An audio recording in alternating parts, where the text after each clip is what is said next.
Dicen que los hijos son la mayor bendición que una mujer puede tener, pero a veces también pueden ser su cruz más pesada.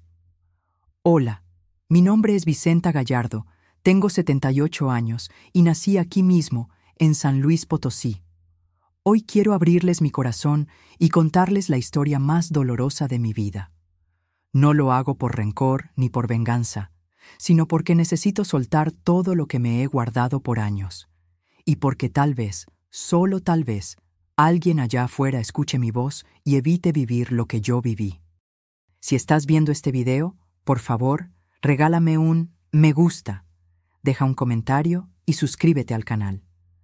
No sabes lo importante que es para mí sentir que alguien me escucha, aunque sea por un ratito. A veces, un corazón roto solo necesita ser oído.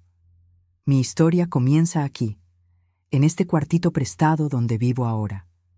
Es una habitación modesta, con una cama individual que cruje cada vez que me muevo, una mesita que cojea y una ventana que apenas deja pasar el sol. No tiene lujos, pero al menos tengo techo. Es más de lo que tuve cuando me echaron a la calle, como si fuera una intrusa en mi propia casa. Sí, escuchaste bien, me echaron de la casa que construí con mis propias manos, la casa donde crecieron mis hijos, esa que levanté ladrillo por ladrillo con el sudor de mi frente, trabajando días enteros lavando ropa, vendiendo tamales, limpiando casas ajenas. No fue una casa grande ni lujosa, pero era mía, era nuestro hogar. Y la entregué. Se las regalé a mis hijos con todo el amor del mundo, pensando que les estaba asegurando un futuro, pensando que era lo mejor, que así evitaríamos problemas legales, que era lo correcto. Confié en ellos como solo una madre puede confiar, sin condiciones, sin dudas, sin pensarlo dos veces. Pero nunca imaginé que ese acto de amor se transformaría en el inicio de mi peor pesadilla. Hoy, cuando me despierto, lo primero que veo no es el jardín donde antes crecían mis rosas, ni el pasillo donde mis nietos jugaban a las escondidas. Lo primero que veo es el techo despintado de este cuarto ajeno, el rincón donde guardo mis pocas pertenencias, y una foto de mi madre que llevo a donde quiera que vaya. Es mi única compañía. La gente dice que los hijos no deben nada a sus padres, y tal vez tengan razón. Pero una cosa es no deber, y otra es olvidarse de que quien te dio la vida merece al menos un poco de gratitud, un poco de respeto, un poco de cariño en sus últimos años. A veces me miro al espejo y casi no me reconozco, no por las arrugas o el cabello blanco, sino porque ya no tengo esa luz en los ojos que solía tener. Esa luz se apagó el día que me cerraron la puerta en la cara, el día que mi hijo mayor me dijo: «Mamá, ya no puedes vivir aquí. Es mejor para todos». ¿Mejor para todos?, quise gritar. ¿Y yo no soy parte de ese todos? ¿Yo no contaba? Pero no dije nada.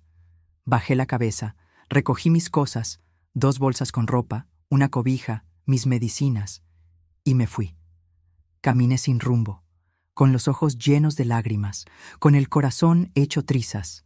Tenía 76 años en ese momento, y estaba completamente sola. Fue entonces cuando apareció doña Petra, mi vecina de toda la vida. Me vio sentada en la banqueta, temblando, y sin hacer preguntas me llevó a su casa. Me dio una taza de café, me escuchó llorar, y me ofreció este cuartito donde ahora vivo. «Quédate el tiempo que necesites, Vicenta», me dijo, y no sabe cuánto se lo agradezco. Desde ese día he tratado de reconstruir mi vida, pedacito por pedacito, pero no es fácil. Cada vez que escucho a alguien decir «mamá», siento un nudo en la garganta. Cada vez que veo una casa con niños, me viene a la mente mi cocina, mi patio, mis fotos colgadas en la pared. Lo más duro no fue perder mi casa. Lo más duro fue perder a mis hijos. Sentir que no significo nada para ellos. Que el amor que les di no fue suficiente para que me cuidaran, para que me respetaran, para que me dejaran en paz los últimos años de mi vida. Y por eso estoy aquí, contándote todo esto. Porque quiero que sepas que, aunque me duele, no me arrepiento de haberlos amado. Me arrepiento de no haberme amado a mí también. de haber puesto sus necesidades por encima de las mías toda la vida, de haber olvidado que yo también merecía un lugar seguro, un espacio propio, un final digno. Tal vez tú estés pasando por algo parecido. Tal vez conozcas a alguien que esté a punto de regalarle su casa a sus hijos sin protegerse legalmente. Por favor, dile que tenga cuidado, que piense bien, que no confunda amor con ingenuidad. Hoy soy una mujer que perdió casi todo, pero no perdió la voz. Y mientras tenga aliento, seguiré contando esta historia, no para vengarme, sino para sanar, para prevenir, para que mi dolor no haya sido en vano. Ahora que ya sabes cómo estoy, déjame llevarte al pasado, a esos días en los que todo parecía estar bien, a cuando aún creía que mis hijos me cuidarían hasta el último suspiro. Ahí empieza esta historia. ¿Estás listo para escucharla? Hubo un tiempo en que mi casa olía a pan recién horneado y a risas de niños. A veces pienso que esa fue mi verdadera riqueza. Los domingos de pozole, los cumpleaños con piñata, los desayunos con chocolate caliente y pan dulce. Eran tiempos sencillos, sin lujos, pero llenos de amor. O al menos eso creía yo. Después de que mi esposo Ramiro falleciera en un accidente de trabajo, me quedé sola con 3 hijos: Luis, el mayor, Fabiola, la de en medio, y Raúl, el más chiquito. Luis tenía apenas 10 años cuando su papá se fue, Fabiola, 8, y Raúl ni siquiera hablaba bien aún. Me miraban con esos ojitos asustados, como si me preguntaran: ¿y ahora qué vamos a hacer, mamá? Yo no tenía la respuesta, pero lo que sí sabía era que iba a luchar con todo lo que tuviera. Así fuera poco. Me levantaba antes del amanecer para hacer tamales y los vendía en la calle, cerca del mercado. También lavaba ropa para señoras de bien y por las tardes limpiaba casas. No había descanso, no había fines de semana. Pero cada peso que ganaba lo guardaba con cuidado, soñando con darle un techo firme a mis hijos, un futuro. Durante años vivimos en un cuartito rentado, con paredes de lámina y piso de tierra. Cuando llovía, ponía cazuelas por toda la casa para atrapar el agua. A veces dormíamos los 4 en un solo colchón para no mojarnos, pero nunca faltó comida. Aunque fuera sencilla, siempre había frijoles, arroz, tortillas calientes y mucho amor. Luis creció rápido. A los 15 ya trabajaba en una ferretería por las tardes. Fabiola me ayudaba en casa y cuidaba de Raúl mientras yo salía a trabajar. Yo les decía que un día tendríamos algo nuestro, y ellos lo creían. Me acuerdo cuando me entregaron las llaves del lote que había comprado con tantos años de esfuerzo. Lloré. Lloré como niña. Era un terreno chiquito, con tierra seca y piedras por todos lados, pero para mí era un castillo. Poco a poco fui levantando las paredes, primero con bloques donados por un compadre, luego con lo que podía comprar. Cada fin de semana, mis hijos y yo íbamos con cubetas de agua, con mezcla, con palas, haciendo lo que podíamos. A veces ayudaban vecinos, a veces venían primos. Era una fiesta de esperanza. Cuando por fin tuvimos el primer cuarto habitable, fue una celebración. Colgué cortinas hechas por mí, puse un par de sillas que me regaló una amiga y nos mudamos. No importaba que no hubiera puertas ni pintura. Era nuestra casa. Ese día hicimos enchiladas potosinas y comimos en el suelo, riéndonos como si estuviéramos en un banquete. Los años pasaron y con cada uno la casa fue creciendo. Agregamos otro cuarto, luego un baño decente, luego el tejado. El jardín era mi orgullo. Tenía bugambilias, un limonero y una hilera de rosales que cuidaba como a mis hijos. Cada espacio tenía historia. La cocina donde enseñé a Fabiola a hacer tortillas. El patio donde Raúl aprendió a andar en bicicleta. El cuarto de Luis, donde solía estudiar hasta tarde mientras yo le llevaba café con pan. Y claro, no todo era perfecto. Había discusiones, gritos, momentos difíciles, pero siempre volvía la calma. Yo pensaba que había criado hijos buenos, agradecidos. Me lo decían. Me abrazaban el Día de las Madres, me regalaban flores, me decían: «Gracias por todo, jefita». Y yo me lo creía. Me lo quería creer. Cuando crecieron, cada uno tomó su camino. Luis se casó primero, con Patricia, una muchacha seria, reservada. No me llevaba mal con ella, pero tampoco era cariñosa. Se mudaron a una casita rentada cerca de la colonia. Fabiola estudió enfermería y trabajaba en un consultorio. Y Raúl, que siempre fue más inquieto, trabajaba en construcción. Ninguno se fue muy lejos. Siempre estaban cerca, y yo feliz. De vez en cuando venían los domingos, hacíamos comida, platicábamos en el patio. Los nietos empezaron a llegar y mi casa volvió a llenarse de risas infantiles. Era como revivir los mejores años, pero con menos preocupaciones. Me sentía plena, como si todo el sacrificio hubiera valido la pena. Y fue en medio de ese amor y confianza que cometí el error más grande de mi vida. Pero eso te lo contaré más adelante. Por ahora, solo quiero que sepas que mi amor por mis hijos no nació el día en que firmé un papel, sino el día en que los tuve en mis brazos por primera vez. Y ese amor, hasta hoy, sigue vivo, aunque esté herido, aunque esté en silencio. Si alguien me hubiera dicho que mis propios hijos me darían la espalda, yo habría jurado que era imposible, porque los conocía, porque los crié con valores, porque los vi llorar, reír, enfermarse, levantarse, porque estuve en cada paso.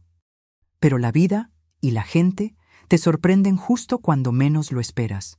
Y no siempre para bien. Todo empezó de forma sutil. Un comentario aquí, una sugerencia allá. Yo ya tenía más de 70 años, y aunque me sentía lúcida y fuerte, ellos empezaron a verme como la señora mayor que ya necesita ayuda. Primero fue Luis, el mayor, quien una tarde, tomando café en la cocina, me dijo: «Mamá, deberías ir pensando en poner la casa a nuestros nombres. No queremos que luego haya problemas cuando tú... Bueno, ya sabes, cuando no estés». Esa palabra, cuando no estés, me cayó como piedra en el estómago. Pero traté de entenderlo. Me dijo que era por mi bien, que así evitaríamos juicios, abogados, papeles costosos, que él conocía a un notario que podía hacer el trámite de forma fácil y rápida. «No tienes que preocuparte por nada, jefita. Nomás es firmar». Yo no supe qué decir. Me quedé en silencio, removiendo el café con la cuchara. Algo dentro de mí se revolvió, como una voz bajita que me decía que no era el momento, que debía esperar, pensar, asesorarme.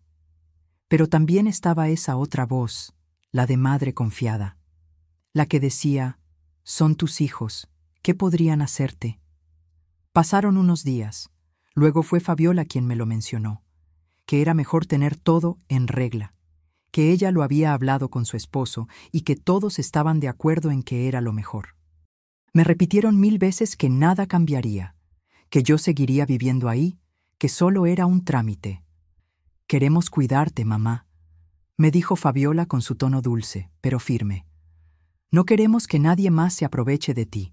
Lo hablaban como si fuera un acto de protección, pero algo en sus ojos me decía otra cosa. No miedo, no urgencia. Había una prisa innecesaria, como si quisieran deshacerse de un pendiente. Raúl no dijo mucho.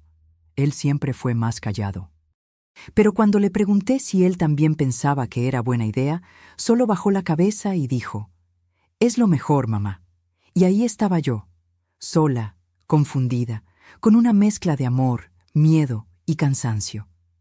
Pensé en decir que no, en pedirles tiempo, pero el cariño que sentía por ellos pesaba más. Pensé: ¿qué puede pasar? Si son mis hijos, jamás me harían daño. Así que acepté. Fuimos al notario unas semanas después.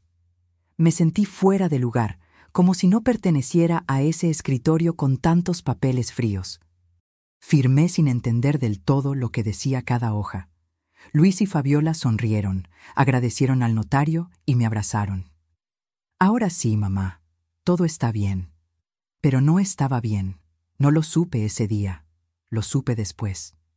Las primeras semanas todo siguió igual, pero luego empezaron los cambios. Luis y su esposa, Patricia, comenzaron a venir con más frecuencia, ya no con comida o con los niños, sino con preguntas. ¿por qué tienes tantos trastes guardados? ¿Para qué necesitas tanto espacio en la cocina? Ese sillón ya está muy viejo, deberíamos tirarlo. Luego Patricia trajo cajas. Dijo que necesitaban guardar cosas porque su casa era muy pequeña. Las dejó en el pasillo, luego en la sala. Poco a poco, mis espacios empezaron a llenarse de lo ajeno. Mis plantas, mis recuerdos, mis cosas comenzaron a desaparecer, a ser movidas sin preguntar. Un día me encontré con que habían quitado mis macetas del jardín. Las tiraron al fondo del patio, como basura. Nadie me pidió permiso, nadie me avisó. «Es que ya eran muchas, mamá», dijo Luis como si nada. «Patricia dice que estorban». Yo me tragué las lágrimas. Volví a poner mis macetas, pero a la semana siguiente ya no estaban. No era solo eso. Patricia comenzó a opinar sobre lo que cocinaba, sobre cómo limpiaba.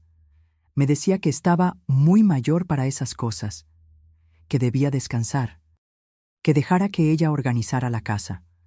«Esta casa ya necesita otra energía», dijo una vez, mientras sacaba mis manteles. «Cosas nuevas, modernas». Y fue ahí cuando empecé a sentirme una invitada, una extraña, como si mi presencia fuera una molestia. Luis empezó a decirme que debía considerar mudarme a un cuartito más pequeño. «Para que estés más cómoda, mamá», decía. Pero yo sabía lo que eso significaba. Ya no querían que estuviera ahí. La casa ya no era mía. Legalmente ya no lo era. Y emocionalmente había dejado de serlo también. Yo, que me había desvivido por ellos, que me había partido el alma trabajando, que renuncié a todo por darles un hogar, ahora era una carga. Esa fue mi primera gran decepción. No un grito, no una pelea, sino la indiferencia, el silencio, el modo en que empezaron a tratarme como una sombra. Yo no sabía que lo peor aún estaba por venir. Negar la realidad es una forma de protección. Es como si el alma, al no poder soportar la verdad, cerrara los ojos y se pusiera las manos en los oídos. Yo sabía lo que estaba pasando.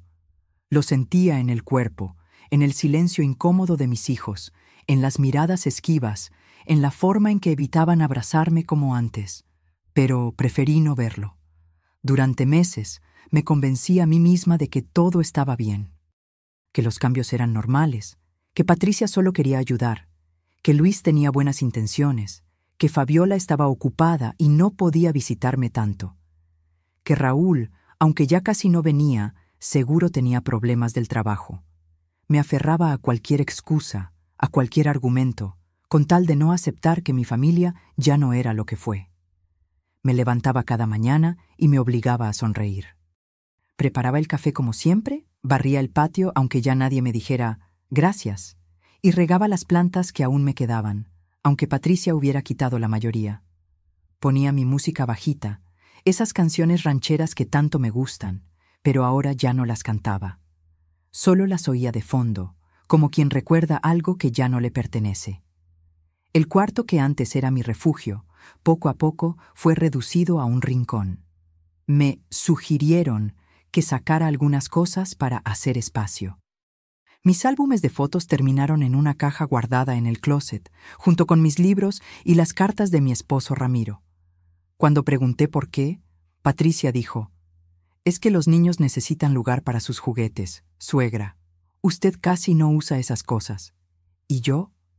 Yo asentí con la cabeza. No dije nada. Tragué saliva, sonreí torpemente y subí a mi cuarto, sintiéndome una extraña en mi propia casa. Mi nieta Ximena, la hija de Fabiola, me preguntó una tarde por qué ya no hacíamos pasteles juntas. Le dije que pronto, que un día de estos, pero la verdad era que ya ni siquiera me dejaban usar la cocina cuando quería. Patricia controlaba todo, compraba, organizaba, cocinaba, y aunque decía que era por ayudarme, en realidad me estaba despojando poco a poco de todo. La peor parte no era perder mi espacio, era perder el lugar que tenía en sus vidas. Ya no me pedían consejos, ya no me contaban sus problemas. Yo estaba ahí, sentada, invisible, viendo cómo hablaban entre ellos, cómo tomaban decisiones sin consultarme, como si ya no tuviera nada que decir, pero aún así me negaba a verlo con claridad. No quería creer que mis hijos me estaban desplazando, que ya no me consideraban parte del centro de esa familia que yo construí. Me repetía a mí misma que todo era temporal, que estaban estresados, que era yo la que estaba exagerando, que debía ser más comprensiva. Recuerdo una tarde especialmente triste. Había cocinado mole con pollo, mi platillo favorito. Lo hice como antes, con calma, moliendo las especias a mano, dejando que todo hirviera despacito. Quería sorprenderlos. Pensé que, al probar mi comida, recordarían todo lo que vivimos, todo lo que compartimos, que volverían a abrazarme. Puse la mesa, serví con cariño y esperé. Nadie bajó. Patricia dijo desde arriba que ya habían pedido comida por aplicación, que no sabían que yo iba a cocinar. Luis solo asintió y siguió en su celular. Nadie se sentó conmigo. Nadie probó ni un bocado. Esa noche comí sola. Lloré bajito, para que no me oyeran. Y aún así, al día siguiente, les preparé desayuno. Porque así somos las madres. Porque seguimos dando aunque ya no nos pidan. Porque el amor no entiende de dignidad cuando se trata de los hijos. Fue en una de esas mañanas que hablé con Fabiola. Le dije, con voz temblorosa, que me sentía incómoda, que sentía que ya no era bienvenida, que la casa estaba cambiando demasiado. Ella se quedó callada un momento y luego dijo: «Mamá, es que tú ya hiciste tu parte. Ahora déjanos a nosotros. Descansa». «Descansa», me dijo, como si descansar fuera sinónimo de desaparecer. Ahí debí abrir los ojos. Ahí debí entenderlo todo. Pero aún me aferraba a la idea de que podía recuperar lo perdido, que si era paciente, si era comprensiva, todo volvería a su lugar. Entonces empecé a hacerme pequeña, a dejar de pedir, a guardar silencio, a evitar molestar. Me encerraba en mi cuarto la mayor parte del día. Salía solo para lo necesario. Ya no veía a mis amigas. Me daba vergüenza contar lo que estaba pasando. Me sentía humillada, como si hubiera hecho algo mal, como si yo fuera la culpable de incomodar en la casa que yo misma levanté. Y aún así, seguía diciéndome: «No, no es tan grave, solo están ocupados, es normal, tal vez soy yo». Pero no era yo, era la realidad golpeando a la puerta, pidiéndome que dejara de negarla. Era mi corazón, partido, clamando por reconocer lo que mis ojos se negaban a ver, que ya no era bienvenida, que me estaban empujando, lento pero seguro, hacia afuera, que esa casa, esa familia, ya no tenía espacio para mí. Yo luchaba cada día con esa idea, la empujaba de regreso al fondo de mi alma, pero sabía que estaba ahí, como una semilla amarga que crecía en silencio, y como toda verdad negada, un día explotó. Pero eso vendría después. Nunca imaginé lo que se siente cuando te das cuenta de que ya no tienes un lugar en el mundo. No hablo de un espacio físico, de una cama o de una silla donde sentarse. Hablo de pertenecer, de sentir que formas parte de algo, de que tu existencia importa. La soledad no llegó de golpe. Fue metiéndose poco a poco, como el agua que se filtra por una grieta. Empezó con silencios, con esas conversaciones que antes eran naturales y ahora se volvían incómodas. Luego vinieron las miradas que evitaban la mía, las puertas cerradas, los cambios en la casa que nadie me consultaba. Pero lo peor no fue el aislamiento físico, fue el emocional. Yo estaba ahí, bajo el mismo techo, pero era como si no existiera. Comía sola, dormía sola. Nadie me preguntaba cómo me sentía. Nadie se sentaba a platicar conmigo como antes. Mis nietos pasaban frente a mí sin detenerse. Patricia decía que yo era muy sensible, que me tomaba todo personal. Y Luis, ¡ay, mi Luis! Solo decía: «Mamá, no empieces, no hagas drama». Y yo bajaba la mirada, me tragaba las palabras. Me decía que tal vez tenían razón, que quizá yo estaba exagerando. Pero por dentro me estaba desmoronando. Había noches en que no podía dormir. Me levantaba a caminar por la casa, descalza, en silencio. Miraba mis fotos en la pared, aunque muchas ya las habían quitado. Me detenía en la cocina, recordando cuando enseñaba a Fabiola a hacer arroz sin que se le pegara. Escuchaba el viento pasar por el patio y lloraba. Una madrugada escuché a Patricia decirle a Luis: «Ya no podemos seguir así. Tu mamá no se adapta. No podemos tenerla toda la vida aquí. Toda la vida aquí, como si yo fuera una carga, una intrusa». Luis no respondió. Solo suspiró. Pero su silencio me dolió más que cualquier grito. Empecé a enfermarme. Dolores de cabeza, de estómago, taquicardias. Fui al médico y me dijeron que era estrés, que necesitaba tranquilidad y apoyo emocional. Me reí amargamente. ¿Dónde iba a encontrar eso? Fabiola me llamaba de vez en cuando, pero ya no me visitaba. Siempre estaba ocupada. Y Raúl, ni una llamada. Como si yo ya no existiera. Como si la madre que los levantó cuando no tenían ni para un bolillo, ahora fuera solo un recuerdo incómodo. La tristeza se volvió rutina. Me levantaba sin ganas, me obligaba a comer. Dejé de hacer lo que me gustaba. Ya no bordaba, ya no cuidaba plantas, ya no escuchaba música. Vivía, pero apenas. Hasta que un día, Patricia me lo dijo sin rodeos. «Doña Vicenta, creo que ya es hora de que piense en otro lugar para vivir». La miré en silencio. No supe qué decir. Sentí como si me hubieran vaciado el pecho. «No es por maldad», agregó. «Pero esta casa ya no es suya. Legalmente es de los muchachos. Usted necesita un lugar tranquilo. Nosotros tenemos muchos gastos. Los niños necesitan espacio». Y Luis, a su lado, con los brazos cruzados, no dijo nada. No me defendió. No me miró siquiera. Ahí supe que me habían echado, que ya no había vuelta atrás. Me dieron una semana para irme de la casa que construí, para recoger lo poco que me quedaba. Me dieron 2 bolsas y me ayudaron a seleccionar lo que podía llevar. Me quedé con ropa, mis medicinas, una cobija y una pequeña caja con cartas y fotos viejas. Nada más. Todo lo demás, los muebles, los recuerdos, las vajillas, las plantas, el bastidor de bordado de mi mamá, todo se quedó ahí. Todo lo que alguna vez me dio identidad lo dejé atrás. Salí una mañana sin decir palabra, con la cabeza en alto, pero el alma arrastrándose por el suelo. Caminé sin rumbo, sin saber a dónde ir. Nadie me esperaba, nadie sabía lo que había pasado. Me senté en una banqueta, en una esquina cualquiera. Lloré. Lloré como no lo hacía desde que murió Ramiro. Me abracé a mí misma, temblando. Tenía miedo, miedo real. No sabía dónde dormiría esa noche. No sabía qué iba a comer. No sabía si ese era el principio del fin.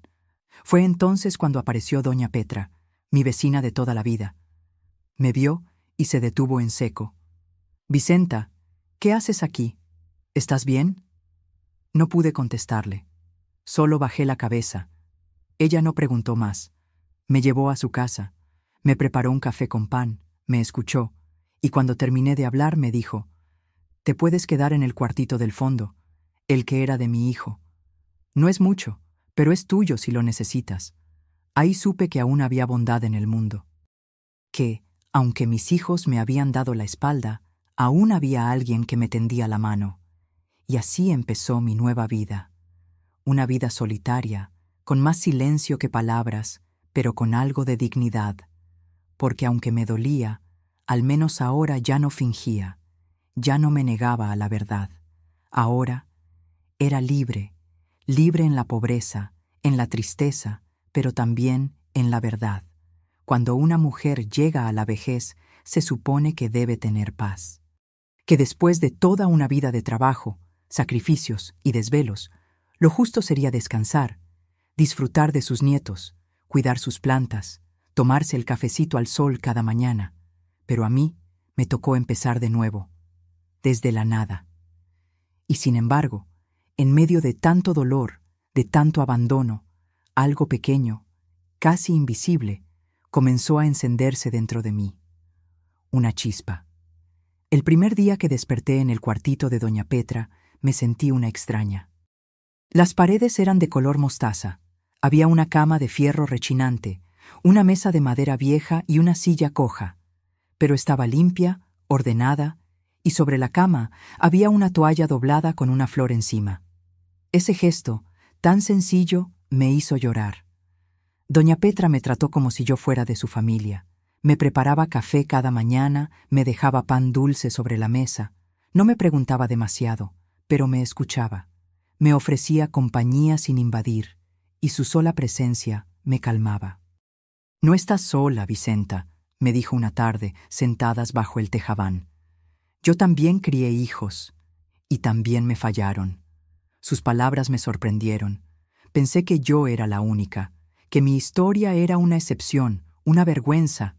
Pero no, éramos muchas, muchas mujeres que dimos todo, y al final fuimos tratadas como estorbos. Esa tarde, algo cambió en mí. Por primera vez en semanas sentí que podía respirar. Me di cuenta de que aún tenía vida, que no había muerto, aunque a veces lo sintiera. Que tal vez aún tenía algo por vivir. Empecé a salir a caminar por las mañanas, lento, con mi bastón, pero con el rostro al sol. Saludaba a los vecinos, algunos me reconocían, otros no. Me detenía en la tienda a comprar tortillas, hablaba con la señora del pan, me sentaba en la plaza a mirar a los niños jugar. Poco a poco fui volviendo a mí. Una mañana, mientras estaba sentada bordando, sí, volví a bordar, aunque con vista cansada y dedos torpes, escuché que alguien tocaba la puerta. Era Mateo, mi nieto, el hijo de Raúl. Tenía 17 años, una mochila colgada al hombro y los ojos llenos de lágrimas. Me abrazó fuerte, tan fuerte que sentí que todo mi cuerpo temblaba. «Abuela, me enteré de lo que te hicieron. Perdóname». No sabía. Me lo escondieron. Lloró en mi pecho como cuando era niño. Y yo, que ya había creído que no quedaba amor para mí, sentí que algo dentro se rompía y al mismo tiempo se reparaba. Mateo me dijo que había escuchado a sus padres hablar, que se pelearon porque él preguntó por mí, y su padre, mi hijo Raúl, le prohibió ir a verme, pero él no obedeció. Buscó a doña Petra, preguntó en la colonia, y me encontró. «No entiendo cómo pudieron hacerte eso, abuela, pero yo no soy como ellos. Yo estoy contigo». Desde ese día, Mateo venía a visitarme cada tarde después de la escuela. Me ayudaba a limpiar, a hacer mandados, me contaba sus cosas. Me hacía reír, me hacía sentir viva. Un día me preguntó, «¿Por qué no denuncias, abuela? Lo que te hicieron no está bien. Tú puedes recuperar la casa. Hay abogados que ayudan a personas mayores». Yo le respondí con un suspiro, «No, hijo. No quiero pasar mis últimos años peleando. No quiero venganza. Solo quiero paz». Mateo se quedó callado un rato.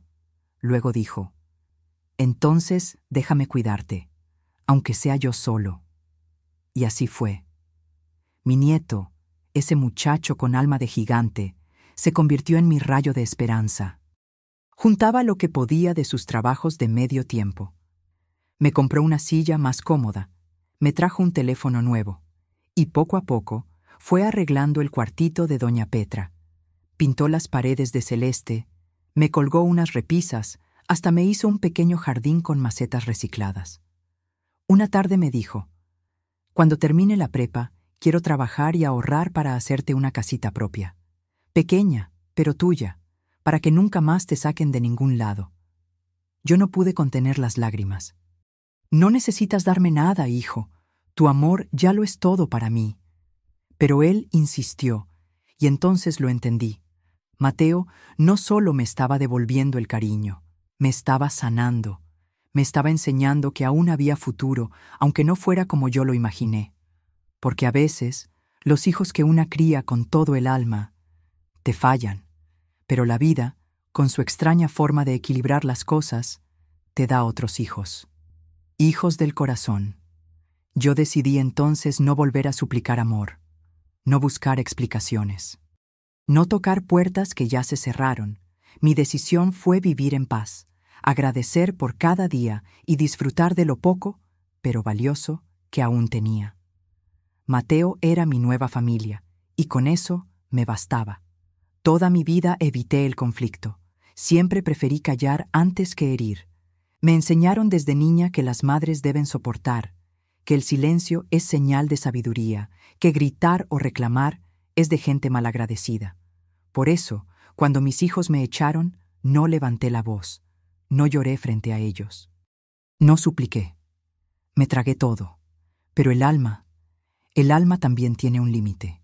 Fue Mateo quien me dio el valor que yo no tuve por años. Una tarde, mientras regábamos las plantas de mi pequeño jardín, lo vi frustrado. Le temblaban las manos. «No puedo con esto, abuela», me dijo. «No puedo ver cómo ellos viven tranquilos, como si nada, mientras tú estás aquí, sola, olvidada. No es justo». Yo le pedí que se calmara, que no se metiera en problemas. Pero él ya había tomado una decisión. «Voy a enfrentarlos. Quiero decirles lo que pienso. Quiero mirarlos a la cara y que sepan lo que hicieron contigo». Le rogué que no lo hiciera.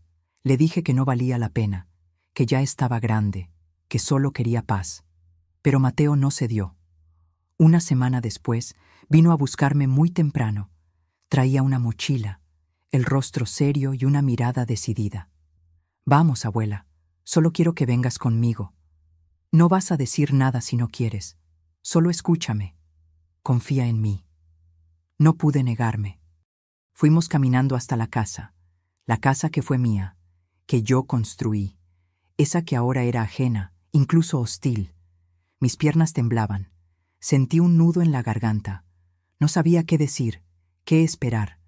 Pero Mateo me sostuvo fuerte del brazo. Tocamos la puerta. Patricia abrió y se quedó helada al verme. Luego gritó por Luis. «¿Qué hace ella aquí?»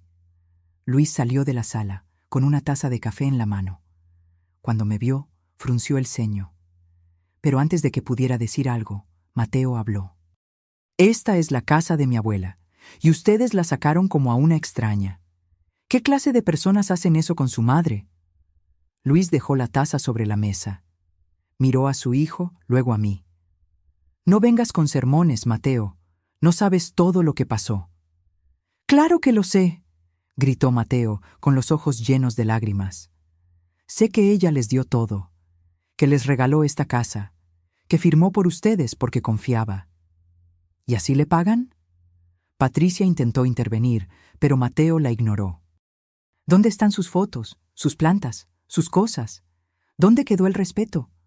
¿Cómo pudieron dormir tranquilos después de dejarla en la calle?» Luis se pasó la mano por la cara. Parecía nervioso, incómodo.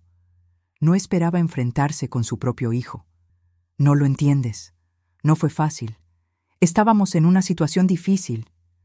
«No me digas que fue difícil. Difícil es lo que ella vivió. Criarlo sola, trabajar hasta partirse la espalda. Ustedes solo tenían que cuidarla, y ni eso pudieron hacer». Yo no pude contenerme más. Las lágrimas comenzaron a rodar por mis mejillas. No por tristeza, sino por una mezcla de dolor, orgullo, rabia.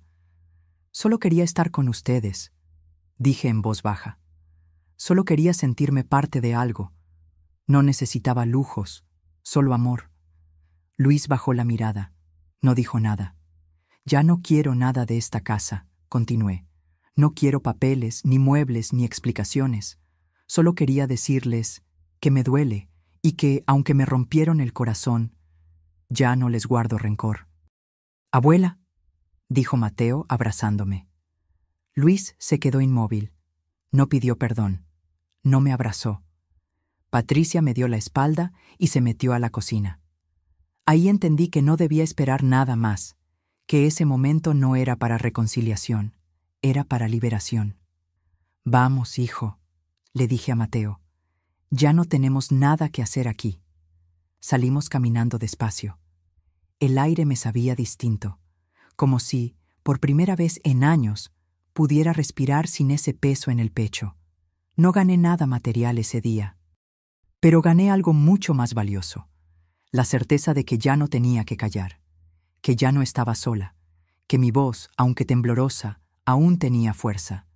Y sobre todo, gané la certeza de que el amor verdadero no se exige, se da, y a veces viene de donde menos lo esperas. Después de aquel día, algo dentro de mí se acomodó. No era felicidad, ni alivio total, pero sí una especie de calma, como si por fin me hubiera quitado un costal de piedras del alma. Hablar, decir lo que sentía, mirar a mis hijos a los ojos y soltar ese dolor, fue como abrir una ventana en una habitación cerrada por años. Mateo estaba más unido a mí que nunca. Se quedaba a dormir algunas noches en el cuarto de doña Petra. Me ayudaba con todo. Me llevaba al mercado, me acompañaba al médico y en las tardes, cuando el sol ya no pegaba tan fuerte, salíamos a caminar por la colonia. La gente lo saludaba con cariño. Todos decían lo mismo. ¡Qué buen muchacho! Se nota que quiere mucho a su abuela. Y sí, él me quería. Pero no solo eso. Me valoraba, me veía, me escuchaba. Un día, mientras bordaba en el patio, Mateo me trajo una sorpresa. Un cuaderno grueso, con hojas limpias y una pluma nueva. ¿Para qué es esto, hijo?, le pregunté. Quiero que me cuentes tu vida, abuela. Desde el principio, quiero escribir tu historia. Me reí. Le dije que mi vida no tenía nada de especial, pero él insistió. Para mí lo es, y para mucha gente también lo sería. Quiero que el mundo sepa lo que pasaste, lo que hiciste, lo que sentiste. Hay muchas personas como tú que se quedan calladas. Tú puedes darles voz. Al principio dudé. ¿Quién iba a interesarse por la historia de una señora mayor, pobre, abandonada? Pero él me convenció. Y así, cada tarde, comenzamos a escribir. Yo hablaba, él escribía.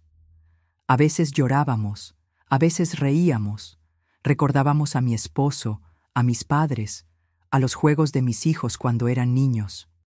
Y también contábamos lo feo, lo doloroso, todo. Un día, Mateo me preguntó si podía compartir parte de la historia en redes sociales. Me dijo que quería ayudar a otras abuelitas como yo, que quizá alguien se inspiraría, que tal vez, con suerte, alguna autoridad vería lo que me pasó y se haría justicia. Yo dudé, tenía miedo, pero confié en él. Haz lo que creas mejor, hijo. Ya no tengo nada que perder. Mateo publicó un fragmento de la historia en un video casero. Lo grabó en el patio, conmigo sentada en mi silla de plástico, contándole a la cámara lo que me pasó. No lo hicimos para causar lástima, solo para decir la verdad. Jamás imaginamos lo que vendría después. En solo 3 días, el video se volvió viral. Miles de personas comenzaron a comentar, a compartirlo. Mujeres mayores, jóvenes, hombres, estudiantes. Todos opinaban, lloraban, se indignaban. Algunos me llamaban valiente, otros una inspiración. Muchos ofrecieron ayuda. Me mandaron mensajes, cartas, hasta dinero. Pero lo que más me sorprendió fue que algunos abogados, desde la Ciudad de México, se ofrecieron a revisar mi caso de manera gratuita. Mateo lloró de emoción. Me decía, «¿Ves, abuela? ¿Ves por qué era importante contar tu historia?» Aceptamos hablar con uno de ellos, una joven llamada Valeria. Ella me explicó que, aunque la casa ya estaba a nombre de mis hijos, si se demostraba que firmé bajo engaño y sin asesoría, se podía anular el traspaso. Que existían leyes para proteger a personas mayores, que aún había esperanza legal. Yo no lo podía creer, no porque no confiara en ella, sino porque ya había perdido la fe en todo. Pero Mateo insistió. Me abrazó y me dijo, «Si no por ti, hazlo por todas las mujeres como tú, para que esto no le pase a otra abuelita». Y acepté. Se inició un proceso legal, lento, complicado, lleno de papeles, pero real. Mis hijos fueron notificados. Luis me llamó, furioso. Me dijo que cómo me atrevía, que yo era una malagradecida, que estaba arrastrando su nombre por el suelo. Yo solo le respondí, «Yo te di la vida, y tú me la quitaste. Lo mínimo que merezco es justicia». Raúl no dijo nada. Y Fabiola me mandó un mensaje en el que decía: haz lo que tengas que hacer, no esperes nada de nosotros. Y no, ya no esperaba nada. Pero la vida, a veces, te sorprende incluso cuando ya no crees en nada. Un mes después de comenzar el proceso, una joven llegó al cuartito con una cámara y un micrófono. Era de un canal local. Había visto el video y quería hacerme una entrevista. Dudé, pero Mateo me animó. Abuela, tú no pediste fama. Tú solo contaste tu verdad. Déjala brillar.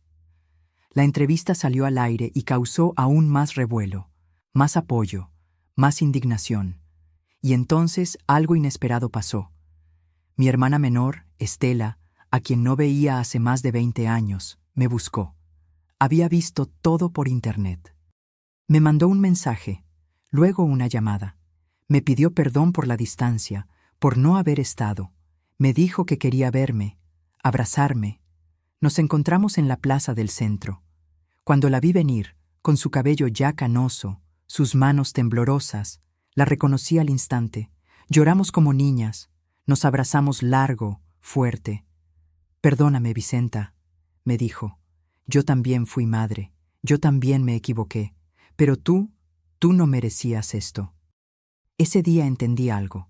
A veces, al contar tu verdad, no solo te liberas, también recuperas lo que creías perdido. Mateo, Valeria, Estela, eran pruebas de que aún había amor en el mundo, de que el abandono no era el final, de que la vida, incluso en sus últimos años, aún podía sorprenderte. Y por primera vez en mucho tiempo, empecé a creer que todo iba a estar bien. Nunca imaginé que a mis 78 años estaría aprendiendo tanto sobre la vida.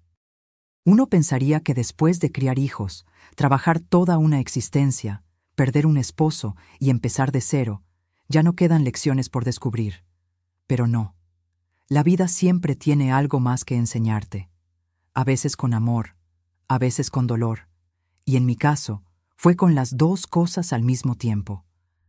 En esos meses después del enfrentamiento, mientras el caso legal seguía su rumbo y los mensajes de apoyo no paraban de llegar, comencé a mirar mi vida con otros ojos, como si por fin pudiera ver no solo lo que me pasó, sino por qué me pasó. Y entendí algo muy simple, pero muy poderoso. Yo nunca me elegí a mí misma. Desde que tuve uso de razón, mi mundo giraba en torno a los demás. De niña, cuidé a mis hermanos. De joven, cuidé a mis padres. De esposa, cuidé a Ramiro. Y como madre, como madre me olvidé completamente de mí. Viví para mis hijos, para darles, protegerlos, educarlos, alimentarlos. Nunca pensé en mis propios sueños. Dejé de estudiar, dejé de bailar, dejé de viajar, de escribir. Todo lo guardé en una caja invisible con tal de verlos crecer sanos y felices. Y durante muchos años eso me bastó. Me hacía feliz verlos contentos. Pensaba que todo ese sacrificio era amor, que ser madre significaba entregarse sin medida, sin condición, sin esperar nada a cambio. Pero hoy, con el corazón más sabio y las cicatrices más visibles, puedo decirte algo que me costó una vida entera aprender. Amar no significa desaparecer. Amar no significa callar cuando te duele. Amar no significa firmar papeles sin leerlos. Amar no significa permitir que te humillen, te ignoren, te borren. Yo confundí amor con entrega absoluta. Pensé que, mientras ellos tuvieran lo que necesitaban, yo también estaría bien. Pero el amor que no se equilibra con respeto se convierte en dependencia, en sufrimiento. Y también aprendí que no todo lo que uno da regresa en la misma forma. No porque los demás sean malos, necesariamente, sino porque no todos saben cómo cuidar lo que se les entrega con el alma. Mis hijos. No sé si me amaron alguna vez como yo los amé. Quizás sí, quizás no. Lo que sé es que no supieron protegerme. No supieron valorar todo lo que hice. Y eso, aunque me duele, ya no me destruye, porque encontré amor donde no lo esperaba. Mateo, mi nieto. Doña Petra. Valeria, mi hermana Estela. Y todos esos mensajes de gente que nunca vi en persona, pero que me abrazaron con sus palabras, que me dijeron, yo también viví algo así. Gracias por contar tu historia. Eso me sanó. Me dio propósito. Me hizo ver que aún puedo ser útil, que mi voz, mi experiencia, mi historia, puede servir a otros. Y empecé a preguntarme, ¿cuántas mujeres como yo viven en silencio? ¿Cuántas abuelas están encerradas en sus cuartos, sintiéndose una carga? ¿Cuántas firmaron sin saber, sin entender, solo por confiar? ¿Cuántas esperan que alguien, aunque sea un nieto, les diga, ¿tú importas?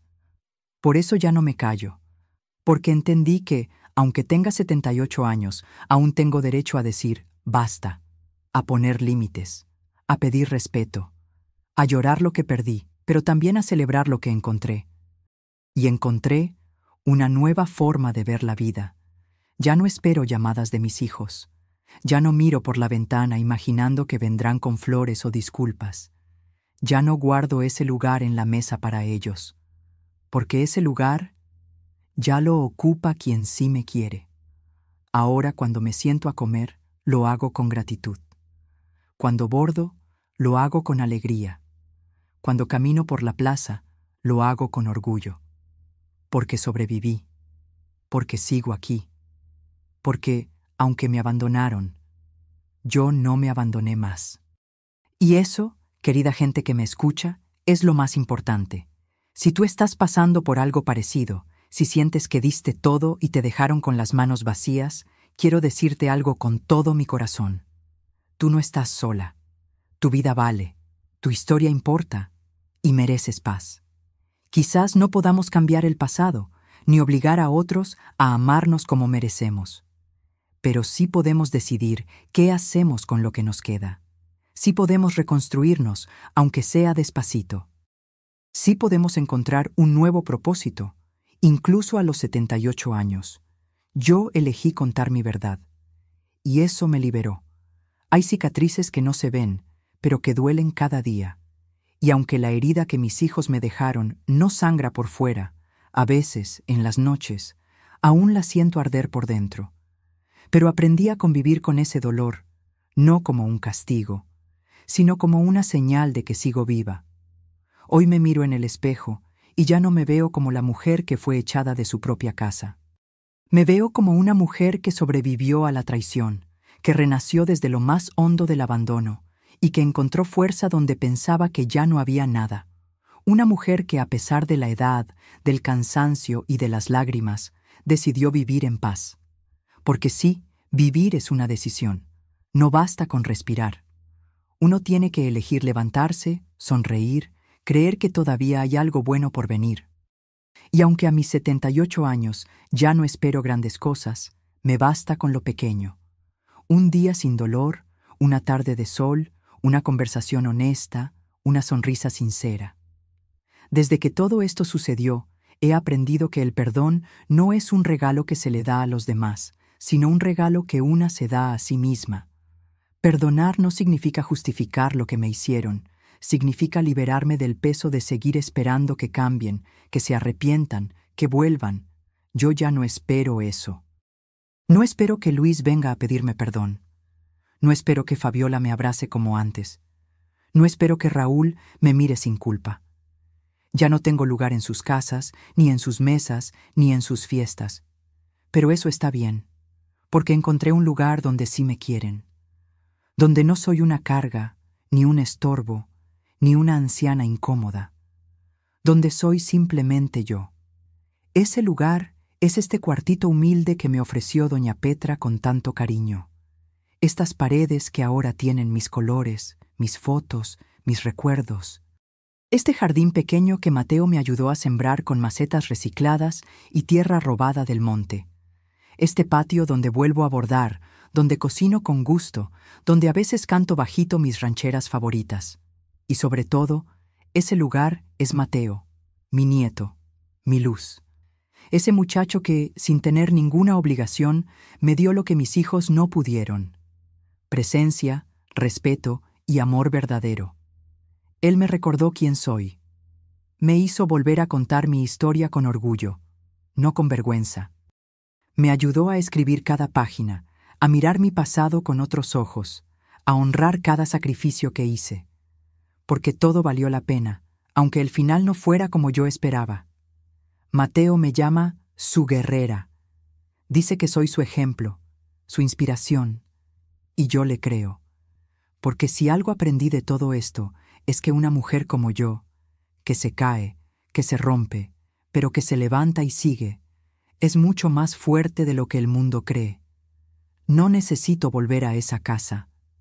No necesito recuperar paredes, ni muebles, ni títulos de propiedad. Lo que necesitaba recuperar era a mí misma, y lo logré. No fue fácil. Lloré muchas noches, dudé de mi valor. Me sentí invisible, desechable, vieja y sola. Pero la vida, con sus vueltas inesperadas, me regaló algo que no esperaba. Una segunda oportunidad. Ahora vivo con menos cosas, pero con más alma. Tengo menos comodidades, pero más libertad. No tengo a todos mis nietos, pero tengo al único que me abrazó sin pedir nada a cambio. Y si algún día me voy, quiero hacerlo con el corazón tranquilo, sabiendo que no me quedé callada, que hablé, que conté mi historia, que tal vez ayudé a otras mujeres como yo a no firmar sin leer, a no entregar todo sin protegerse, a no dejarse borrar. Mi historia no tiene un final feliz de telenovela. No hubo reconciliaciones mágicas, ni lágrimas de perdón, ni hijos arrepentidos tocando a mi puerta. Pero tuvo verdad, tuvo crecimiento y tuvo amor del más puro. Y eso, para mí, es suficiente. Muchas personas me han dicho que soy valiente, pero yo no me siento así. Me siento simplemente una madre, una mujer que hizo lo mejor que pudo con lo que tenía en el momento que vivía. Y si eso me hace valiente, entonces, tal vez sí lo soy. A quienes me escucharon, me leyeron, me acompañaron hasta aquí. Gracias. Gracias por prestarme sus ojos, sus oídos, su corazón. Gracias por hacerme sentir que no estoy sola, porque a veces todo lo que una persona necesita para no rendirse es saber que alguien más le cree, que alguien más la ve. Y si tú, mujer, abuelita, madre, estás pasando por algo parecido, solo quiero decirte esto. No te calles, no te quedes, no te olvides. Tu historia importa, tu voz importa. Y aunque todo parezca oscuro, aunque te hayan traicionado, aunque te sientas olvidada, aún hay luz, aún hay camino, aún puedes empezar de nuevo. Yo lo hice. Y si yo pude, tú también puedes. Con todo mi cariño, con toda mi verdad y con el alma tranquila, Vicenta Gallardo, desde San Luis Potosí, donde por fin encontré mi lugar.